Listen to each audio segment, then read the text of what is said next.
Bonjour à tous, bienvenue dans le club des Hommes en Noir. Très heureux de vous retrouver dans cette dernière émission, pour cette dernière émission de la saison 2023-2024. J'ai la grande joie d'accueillir aujourd'hui l'abbé Marc Gelfucci, l'abbé Grégoire Cellier, Bonjour Monsieur Maxence et bonjour à tous les clubistes.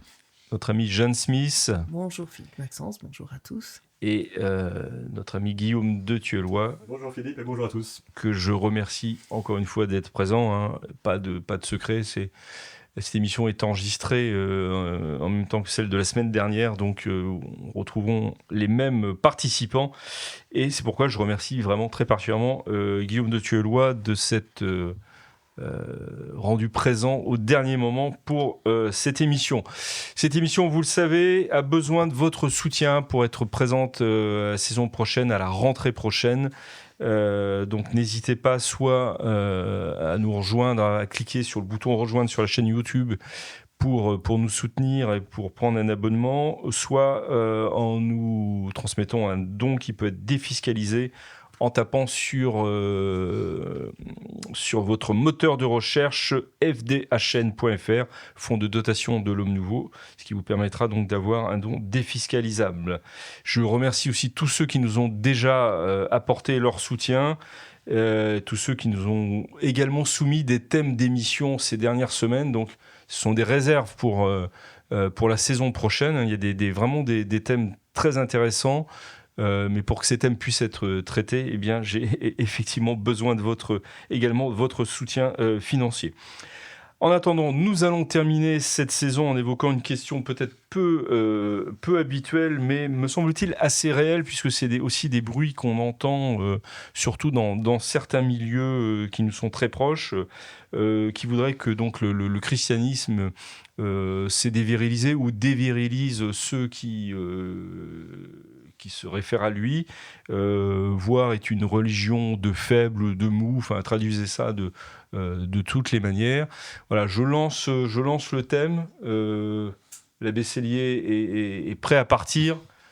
Le christianisme, religion de faibles. Alors d'abord, Maître Philippe, je me permets de dire que dans les questions que vous nous avez posées, il y a deux questions différentes. Est-ce que le Exactement, mais c'est bien, vous l'avez remarqué, a dévirilisé le monde, et est-ce que le christianisme actuel est dévirilisé, ce qui est deux choses différentes. Donc je pense qu'on va d'abord traiter la première question, qui est une question, c'est une objection nouvelle droite, hein, soyons clairs, c'est une objection nouvelle droite, néo-païenne,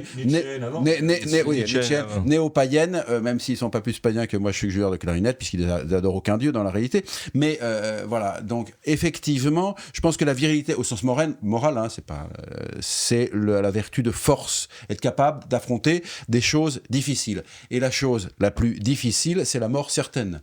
Or, le christianisme est fondé et spirituellement et historiquement sur le martyre, c'est-à-dire le don de soi jusqu'à la mort pour témoigner de la vérité et de la réalité du Christ.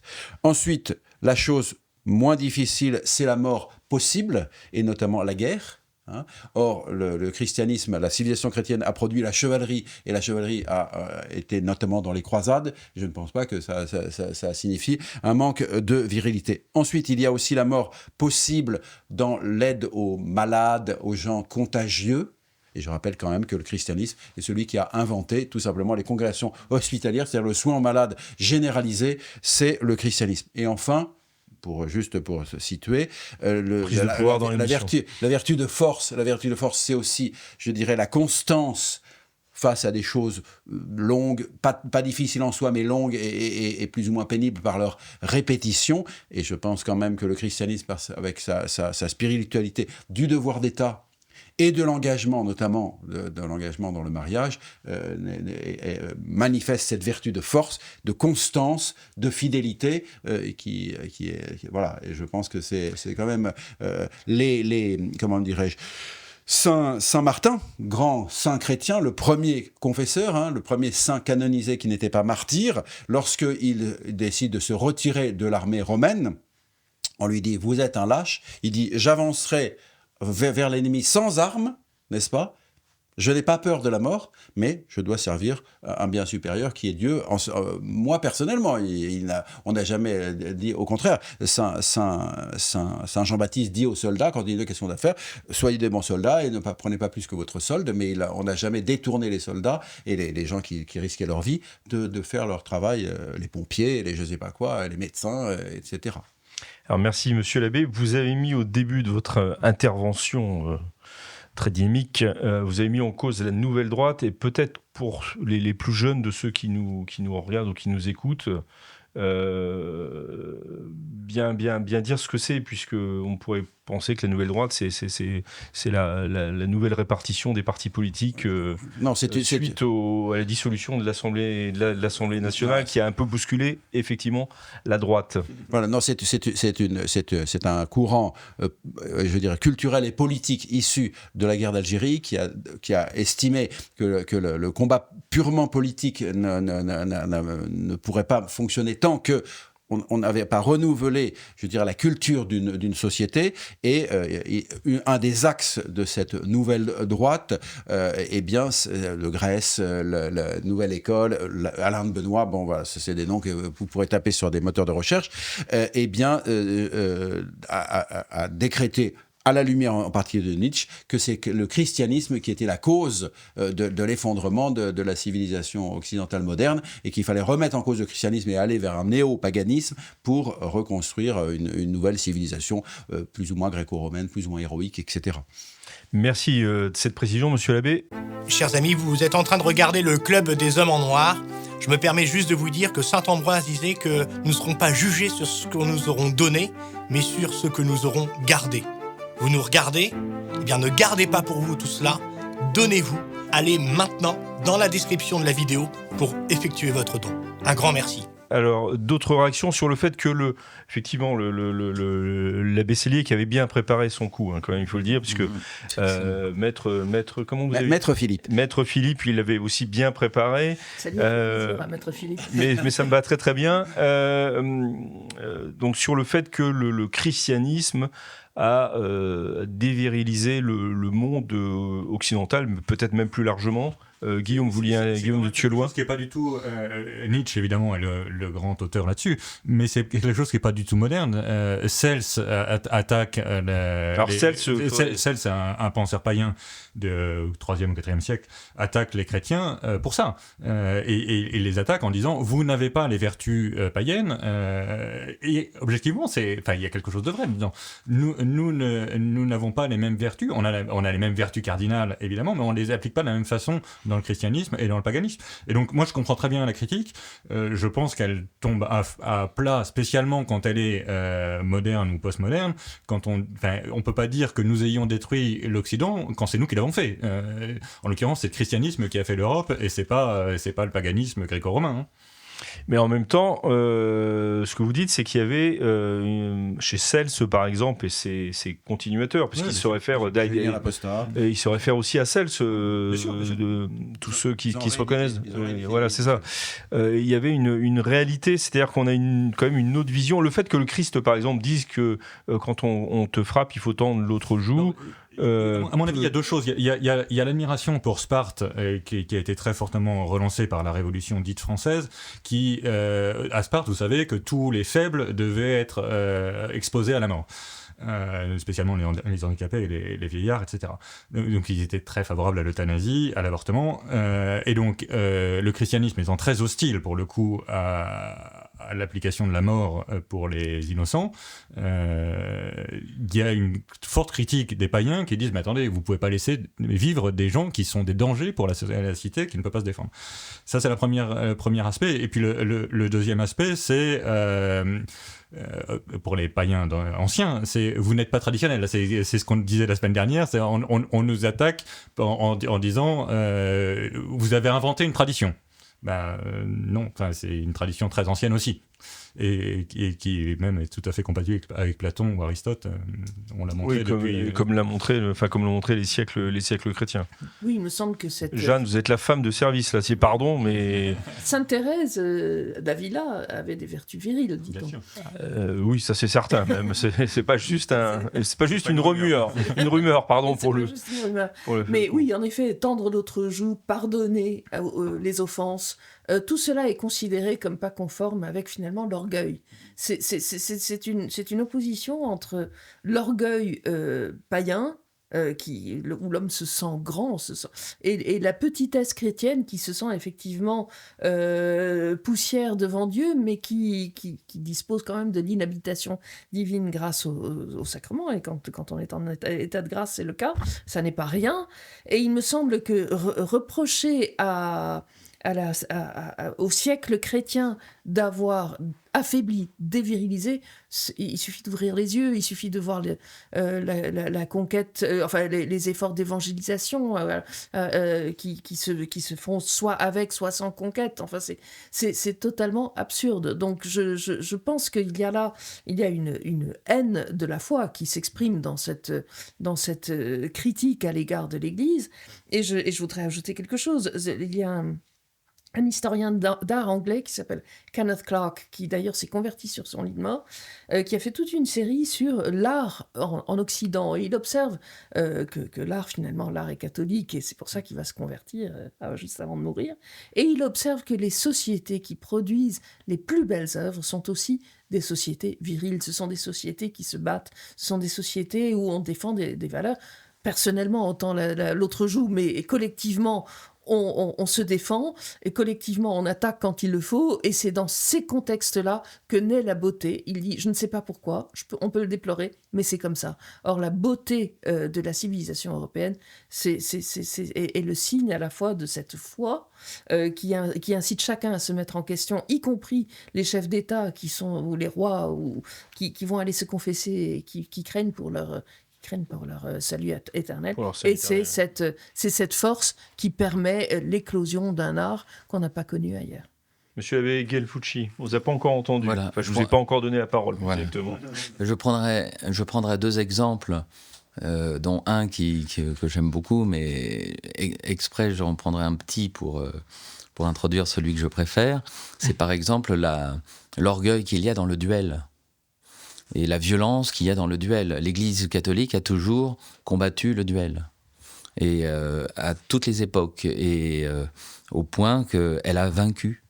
Et même, on peut dire tardivement, quand le duel était revenu à la mode, du temps de Richelieu, avec le caractère inexorable qu'avait le cardinal Richelieu contre le duel. Et ensuite... Ça, c'est le petit exemple. Le petit exemple. Mais le grand exemple...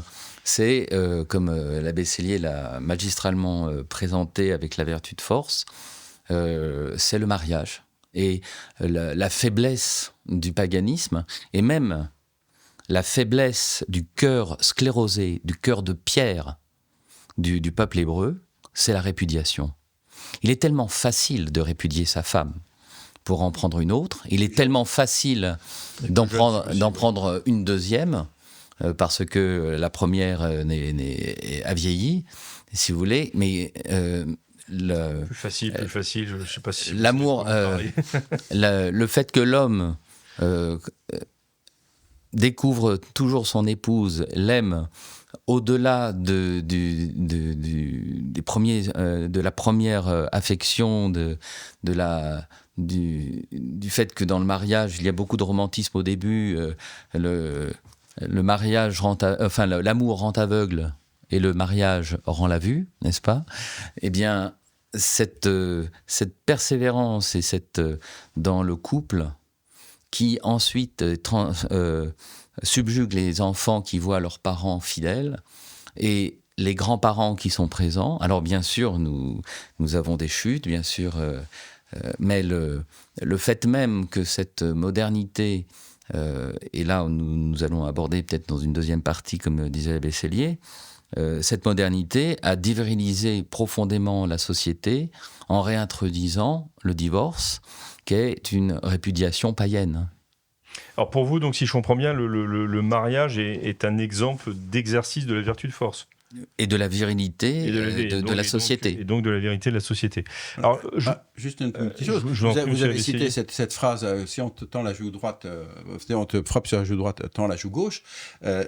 Toutes ces aphorismes de l'Évangile doivent être compris. Je les ai pas inventés, ils sont réels, mais doivent être compris et interprétés dans in sensu ecclesiae, comme le veut l'Église. Car notre Seigneur Jésus-Christ lui-même, le seul jour où il a pris une claque, il n'a pas tendu l'autre joue. Il a dit si j'ai mal parlé, dis-moi en quoi, et si j'ai bien parlé, pourquoi me frappes-tu? Donc rappelons que notre Seigneur lui-même n'a pas appliqué de façon purement et simplement, et jamais dans l'histoire du christianisme, les nations n'ont tendu la joue. Ça n'est pas une réalité. Les rois chrétiens ont défendu leur nation avec les armes s'il le fallait. Justement, est-ce que c'est pas la preuve d'une contradiction interne au christianisme qui fait qu'il y a quelque chose de pas vivable en fait? Ces principes doivent être très logiquement interprétés, car tous les hérétiques, c'est des gens qui prennent à la lettre un des aphorismes en oubliant tous les autres. Tout doit être articulé, encore une fois, selon l'esprit de l'Église, qui articule ces choses-là de façon à ce que chacune prenne sa place dans une mosaïque d'ensemble. Et tendre la joue gauche, etc., c'est une réalité à un certain niveau et dans les conditions requises, mais ça n'est pas toujours, et de même qu'il faut donner aux pauvres, ça n'est pas toujours, c'est selon les circonstances qui conviennent. Et dont la civilisation chrétienne donne l'exemple. Si vous voulez, vous prenez les évangiles, vous dites il faut les comprendre comme ça. Ben non, regardez comment ils ont été effectivement vécus par le christianisme réel, par les civilisations chrétiennes réelles. Chers amis, vous êtes de plus en plus nombreux à regarder les vidéos du Club des Hommes en Noir, et cela nous touche énormément. Mais savez-vous que la plupart des gens qui regardent nos vidéos ne sont pas abonnés à la chaîne de l'Homme Nouveau, et ça change tout. Parce que plus d'abonnés, ça veut dire plus de visibilité, et donc plus de contenu à vous proposer. Donc si vous n'êtes pas abonné, s'il vous plaît, cliquez sur ce petit bouton, ça prend 2 secondes, et cela nous aide énormément. Bonne vidéo. N'empêche que le symbolisme chrétien le plus marquant, c'est la croix. C'est donc un homme qui s'est laissé tuer, enfin qui même s'est livré. Donc c'est évidemment vrai, et c'est évidemment ce qui choque énormément les païens, ce qui est normal, hein, encore une fois. Qui choque de plus en plus. Ce que dit saint Paul est tout à fait juste, hein, c'est un scandale et une folie, bien sûr. Mais donc c'est normal que la première attitude soit pas une attitude d'adhésion à la croix. Et si on adhère à la croix, c'est il faut la foi quand même. Hein. Mais par ailleurs, c'est aussi le signe d'une force incroyable. Et tous les évangiles de la Passion montrent le Christ vraiment souverain dans sa passion. C'est encore particulièrement vrai dans l'évangile de Saint Jean, qui est une longue méditation, mais dans l'évangile de Saint Jean, quand il se fait arrêter, il dit c'est moi, c'est-à-dire le nom de Dieu, et il tombe, et les gens qui viennent arrêter tombent à terre. C'est-à-dire qu'ils voient vraiment dans le type qu'ils vont condamner à mort dans quelques heures. J'aurais pas dit le type quand même. Hein. Ils voient Dieu. Et c'est quand même, la vertu de force, vous imaginez quand même, il se fait arrêter par des gens qui sont armés, etc. Et il est tout seul. Et c'est moi, et ça les fait tomber. Donc on peut difficilement imaginer une vertu de force plus manifeste que celle-là. Effectivement, sur le crucifix, le fait que le Christ se laisse se crucifier. Le Christ dit à Ponce Pilate, ton péché est moins grand que celui de ceux qui me livrent à toi. C'est-à-dire qu'il est en train de dire à son juge, tu vas me condamner parce que je suis innocent, et tu sais que je suis innocent, donc tu pèches. Oui, il pêche quand même. Mais il faut avoir quand même une autorité particulière pour dire à son juge, mais tu es dans l'erreur. Et même pas seulement dans l'erreur, tu es dans la faute morale. Et la passion aboutit à la résurrection. Le Christ pleure sur Jérusalem et dit, mais vous savez, mon Père, il va vous punir. Il ne restera pas pierre sur pierre. Et en l'an 70, vous avez Titus et Vespasien qui rasent le temple. Et ça, si vous voulez, c'est la virilité qui est derrière la passion. C'est-à-dire que Jésus se laisse frapper, se laisse crucifier, mais il ressuscite. Et sa résurrection est puissante, très puissante. Voyez ? Et c'est pour ça que lorsqu'on représente Jésus crucifié de manière douloureuse, mais parfois on le représente en tunique avec une couronne. Et les rois ont voulu avoir sur leur couronne la croix. Mais c'est une croix glorieuse aussi. Vous voyez, mais on ne peut pas s'arrêter au vendredi saint sans le matin de Pâques et inversement. Bien sûr. Jeanne, sur cet aspect de... Sous-tendu à cela, il y a le fait que le catholicisme serait une religion de femmes et aucun homme ne se mettrait à genoux devant une croix. Or, de fait, non seulement le Christ prend sa croix et se laisse crucifier pour notre salut, mais il nous demande de faire de même. Et à mon avis, il faut beaucoup plus de force pour suivre cela que d'aller retrouver son lit douillet. Donc, pas d'autre chose à dire. Effectivement, pour la comparaison avec le lit douillet, vous vouliez ajouter quelque chose, monsieur l'abbé ? Non, mais je pense qu'effectivement, affronter la mort, c'est ça la question, affronter la mort, donc c'est le martyr, hein, notre Seigneur est le premier et le plus grand des martyrs, affronter la mort pour les valeurs supérieures, s'il le faut, si ça convient, voilà, c'est le signe d'une force qui va se réaliser effectivement dans toute cette civilisation qui ne va pas forcément demander le martyr. Après Constantin, on ne va pas forcément demander le martyr à tous les instants. Sinon, le martyr, effectivement, de chaque jour, de s'adonner à ce qu'on doit faire. Monseigneur Lefebvre, dans son jubilé de 79, notait cela à propos d'un catholique qui avait été nommé par ses pairs musulmans. Il avait été nommé trésorier payeur général parce qu'il savait qu'en tant que catholique, il ne ferait jamais de magouille financière. Voyez ? Donc voilà, il resterait fidèle à son devoir d'État. Hein, et pourtant, Dieu sait qu'on a envie de magouiller pour avoir des avantages. Parlez non, pour vous. Pour être fidèle, justement, pour être fidèle à ce qu'on doit faire. Pilate est l'exemple contraire. Pilate, représentant de Rome, qui doit libérer Jésus, parce que c'est son devoir en tant que juge romain, ne va pas le faire par trouille des Juifs, n'est-ce pas ? Et pour pas avoir d'ennui, et finalement, il va céder au dernier moment quand les Juifs lui diront « L'empereur est complètement paranoïaque, si on lui dit que vous avez laissé le roi des Juifs vivre, alors vous aurez des problèmes avec l'empereur. » Et là, il a peur pour sa place, etc. Et il ne va pas faire son devoir. Or, le christianisme vous dit « Quoi qu'il arrive, quoi qu'il en soit, vous devez faire votre devoir, même au risque de votre vie. »